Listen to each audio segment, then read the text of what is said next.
Hi guys, today I've got Michael, who is in the health insurance business here in the Philippines, and we're going to talk about why it's so important to carry health insurance, especially in the Philippines. Stick around.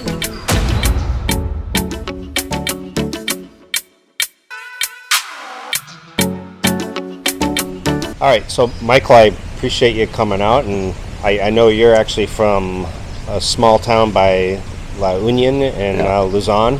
Yeah. And you're out here in Dumaguete just visiting, or well, I do a business trip. Oh, you do? Okay. The next stop is Davao. Oh, okay. I go to Manila quite frequently. Yeah.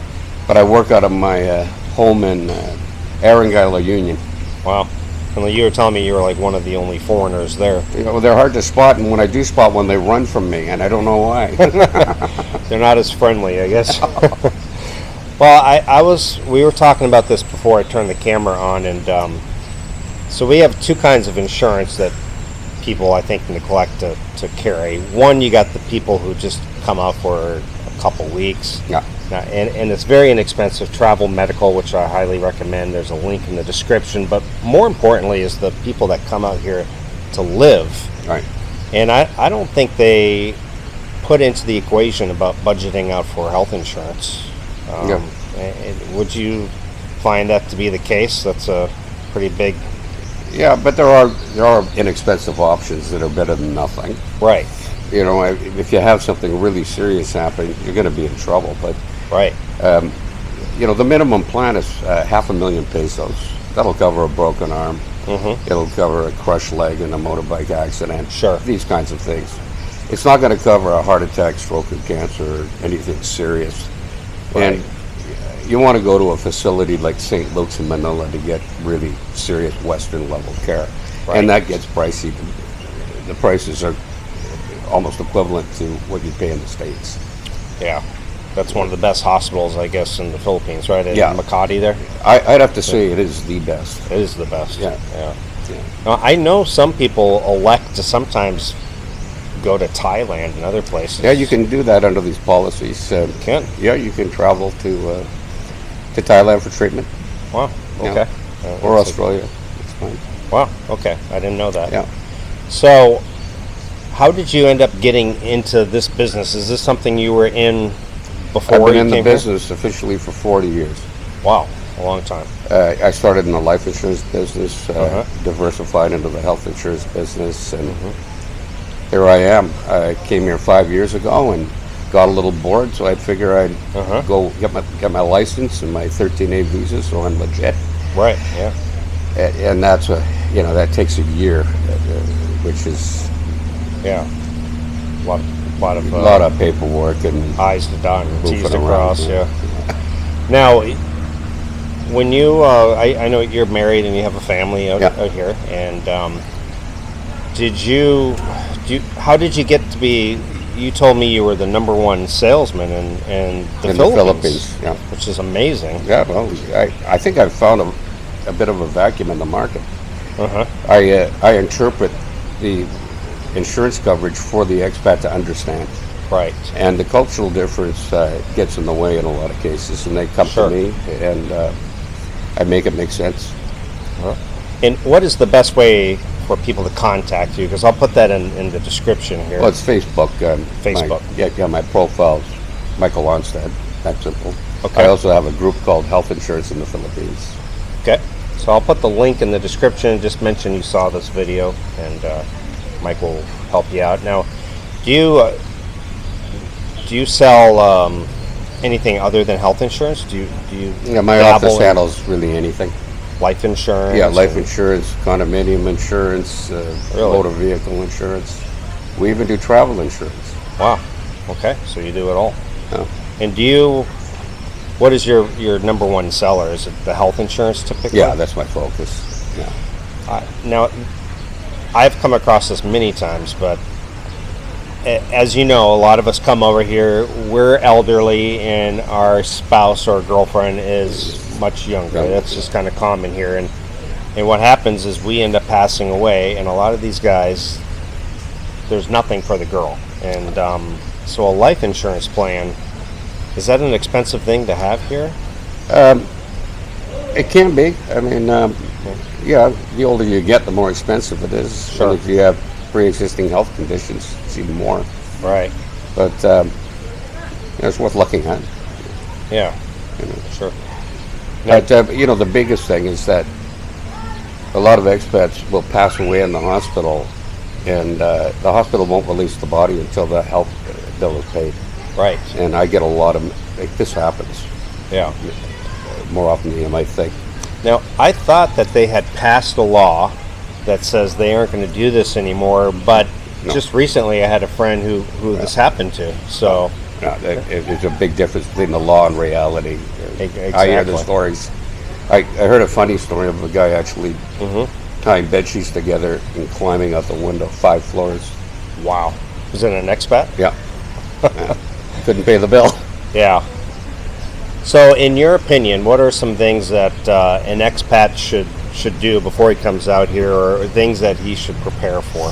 What should he have in place? What we do is we'll set everything up, get it all in place, all the questionnaires together, assemble everything, and as soon as they land, we can legally submit the application and turn it around in 24 hours.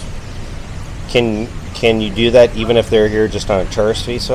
Or Oh, does yeah. it have to, it's Absolutely, fine. yeah. Yeah, I have discovered the Philippines doesn't mind taking your money at whatever Yeah. status. Yeah, try to get a refund. Yeah, right. Just a quick side note, I was sitting with friends, and we all ordered mango shakes, and the waitress came over, spilled the entire thing all over me. Do you think I got one of them comped? No. No, they replaced the drinks, but I didn't get, in the Go U.S. wash your own clothes. Yeah, wash your own clothes. Still no free drink, but anyway. Oh, well. Yeah. Now, you said that if you have pre-existing conditions, there is a waiting period. There's a 12-month waiting period, Okay. and if there are known pre-existing conditions as opposed to unknown, Okay. there will be a premium assessment after the 12-month waiting period, Okay. and you'll have the option to pay the extra premium to cover them. Okay. If they're unknown pre-existing conditions, they're covered by default after 12 months. Okay. So, if something happened within the first 12 months and they discovered, well, you had this pre-existing condition, You're okay. you're okay. Yeah. In fact, if you get cancer in the first year, if you can hang in there for 12 months for the chemotherapy, you're good to go. You're good to go. Yeah. Okay. Now, do you sell for one particular company? Well, I took a look at them all, Uh-huh. and I've been in this business long enough that your relationship Sure. with the insurance company is more important than saving $10. So I looked at them all and picked Pacific Cross. It checked most of the boxes. I built a relationship over the past 2 years with them, and I can get things done. Very important here. So, yeah, you might save a couple of bucks, Sure. but it's not worth it. You get me for free. What's the typical deductible plan? Is there? I'm sure it's priced at different levels. The PASO plan has no deductible. Okay, that's PASO plan is not deductible. Yeah, there's no deductible with that one. But Okay. the benefit limits, the maximum's $1.5 million pesos. Which is about 30 okay, US. 28,000. Okay. And then there's the U.S. dollar plan, which is popular, and I build in a deductible of 2,500 US.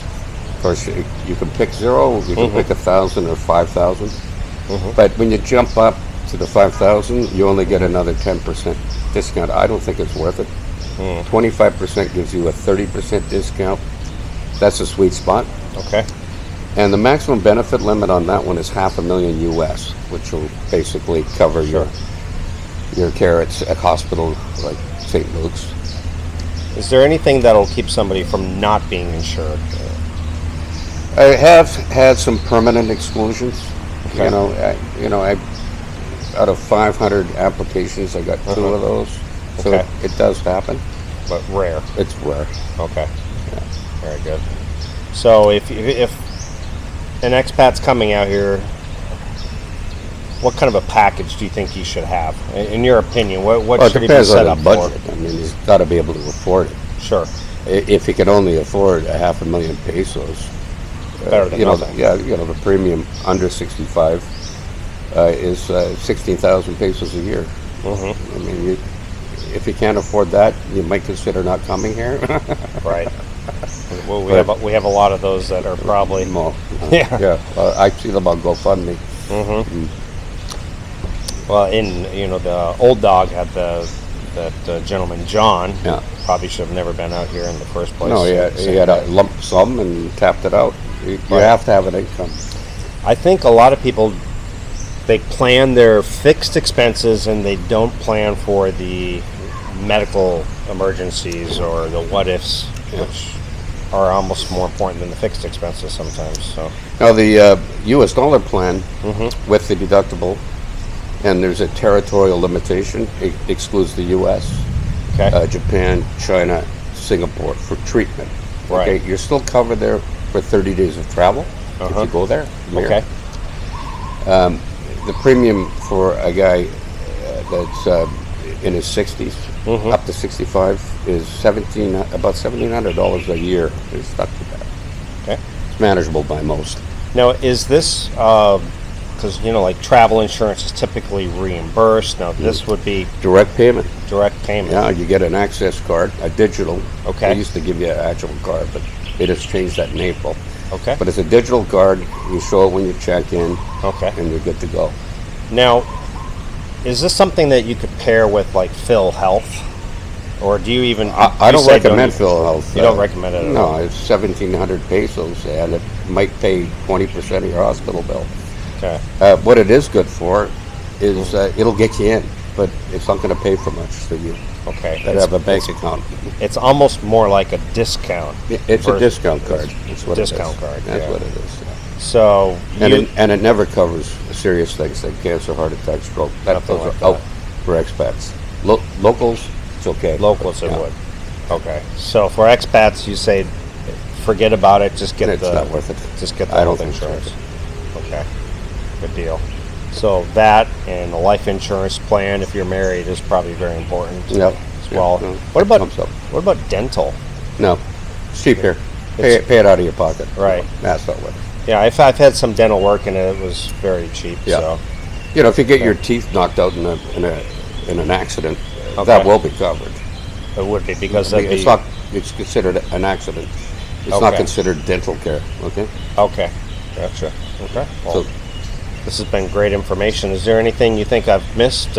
Maybe people can ask questions in the comments and maybe Michael can answer.